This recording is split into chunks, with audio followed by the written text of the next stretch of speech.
আসন্ন ইউনিয়ন পরিষদ নির্বাচনকে সামনে রেখে নোয়াখালীর সেনবাগ উপজেলার ৯ নম্বর নবীপুর ইউনিয়ন পরিষদের সম্ভাব্য চেয়ারম্যান পদপ্রার্থী হিসেবে আলোচনায় রয়েছেন বিষ্ণুপুর ৮ নম্বর ওয়ার্ডের কৃতি সন্তান ৯ নম্বর নবীপুর ইউনিয়ন বিএনপির নেতা বিশিষ্ট সমাজসেবক ও রাজনীতিবিদ মোহাম্মদ শহীদুল ইসলাম।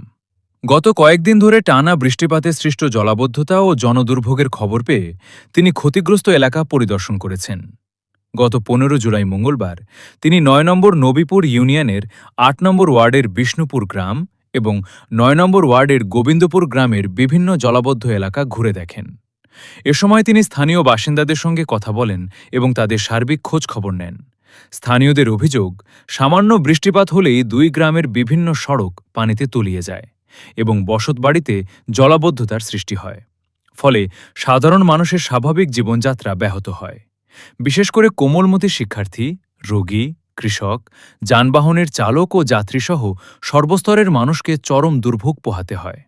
পরিদর্শনকালে মোহাম্মদ শহীদুল ইসলাম বিষ্ণুপুরের হাকুরটেক থেকে যাত্রা শুরু করে কচু পুকুরপাড়, হাশেমের দোকান, গোবিন্দপুর ঠেকার হাট, উত্তর গোবিন্দপুর, দক্ষিণ বিষ্ণুপুর মুসলিম বাজার এবং মধ্যম বিষ্ণুপুর মসজিদ সংলগ্ন ইয়াছিনের দোকানসহ বিভিন্ন গুরুত্বপূর্ণ সড়ক ও এলাকা পরিদর্শন করেন। পরে পুনরায় হাকুটেক এলাকায় এসে তার পরিদর্শন কার্যক্রম শেষ করেন। এ সময় তিনি চা দোকানদার, কৃষক, শিক্ষার্থী, বিভিন্ন রাজনৈতিক দলের নেতাকর্মী এবং সাধারণ মানুষের সঙ্গে মতবিনিময় করেন। পাশাপাশি কোথাও বৃষ্টির পানি ঘরে প্রবেশ করেছে কিনা, কোনো বাড়িঘরের ক্ষয়ক্ষতি হয়েছে কিনা, কিংবা কেউ খাদ্য সংকট বা অন্য কোনো সমস্যায় রয়েছেন কিনা সে বিষয়েও বিস্তারিত খোঁজখবর নেন। পরিদর্শনকালে মোহাম্মদ শহীদুল ইসলাম আসন্ন নবীপুর ইউনিয়ন পরিষদ নির্বাচনে চেয়ারম্যান পদে প্রতিদ্বন্দ্বিতা করার ঘোষণা দেন। তিনি জানান, ৯ নম্বর নবীপুর ইউনিয়ন বিএনপির একজন সক্রিয় কর্মী হিসেবে দীর্ঘদিন ধরে দলীয় কার্যক্রমের সঙ্গে সম্পৃক্ত রয়েছেন। দলীয় মনোনয়ন না পেলেও তিনি স্বতন্ত্র প্রার্থী হিসেবে নির্বাচনে অংশগ্রহণের ইচ্ছা প্রকাশ করেন। জানা যায়, মোহাম্মদ শহীদুল ইসলাম নবীপুর ইউনিয়ন পরিষদের সাবেক চেয়ারম্যান মরহুম বাহার বিসিএর শ্যালক হিসেবে পরিচিত। এছাড়া তার বোন আনোয়ারা বাহার বর্তমানে ৭, ৮ ও ৯ নম্বর ওয়ার্ডের সংরক্ষিত মহিলা সদস্য হিসেবে দায়িত্ব পালন করছেন। দুর্যোগকালীন সময়ে জনগণের পাশে দাঁড়ানো এবং স্থানীয়দের সঙ্গে সরাসরি যোগাযোগের এই উদ্যোগ এলাকাবাসীর মধ্যে ইতিবাচক সাড়া ফেলেছে বলে জানা গেছে। বিষ্ণুপুর ও গোবিন্দপুর পরিদর্শন শেষে চেয়ারম্যান পদপ্রার্থী মোহাম্মদ শহীদুল ইসলাম এনভিশন 24 টিভিকে বলেন, আমি ৯ নম্বর ইউনিয়নের বিষ্ণুপুর গ্রাম আমার বাড়ি। আমি দীর্ঘ ২০ বছর আগে থেকে এই এলাকায় রাজনীতি করেছি। হন হন করে মানুষের ধারে ধারে আমি গিয়েছি। মানুষের সুবিধা অসুবিধায়, মানুষের দুঃখ দুর্দশায় আমি মানুষের পাশে দাঁড়াইছি। গতবার এর আগের বারও বন্যাতে আমি বিষ্ণুপুর গোবিন্দপুরে প্রতিটি ডোর টু ডোর আমি গেছি, যাই মানুষের দুঃখ দুর্দশা দেখেছি। আমার সাধ্য যাহা ছিল আমি মানুষেরকে অনুদান আমার পক্ষে যতটুকু সম্ভব আমি করেছি। অন্তত কিছু না করতে যদিও পারি, অন্তত দেখা করেছি, মানুষের খোঁজখবর আমি নিছি। আর আজকেও আমি এবার আমাদের বিষ্ণুপুর গোবিন্দপুরে আমি মানুষের অলিগলিতে যাই, দেখাশোনা করতেছি যে মানুষের কোনো ঘরবাড়ি ডুবছে কিনা বা চলার পথে কোনো অসুবিধা হইতেছে কিনা আমি দেখতেছি। তবে আমি যতটুকু দেখলাম আমাদের বিষ্ণুপুর গোবিন্দপুর মোটামুটি ইনশাল্লাহ বন্যা কবলিত থেকে আল্লাহ পাক এবারে বাঁচাই রেখেছে।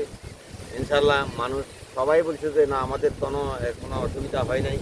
ইনশাল্লাহ আমাদের চলাচলেরও কোনো অসুবিধা হয় নাই বা কারো বাড়িও এখনও পর্যন্ত ঢুকে নাই। আমি ইনশাল্লাহ খোঁজখবর নিতেছি।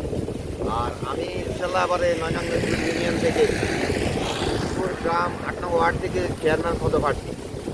ইনশাল্লাহ আমি আশা করি আমার এই বিষ্ণুপুর গোবিন্দপুর ৯ নং নবীপুর ইউনিয়নের জনগণ আমাকে ইনশাল্লাহ তাদের সেবা করার জন্য এবারে আমাকে সুযোগ দিবে নির্বাচনের সময়। আমি কিন্তু নির্বাচন আরও প্রায় ২ বছর আগ থেকে মানুষের পাশে পাশে আমি তাই নির্বাচন করব প্রতিশ্রুতি দিয়েছি।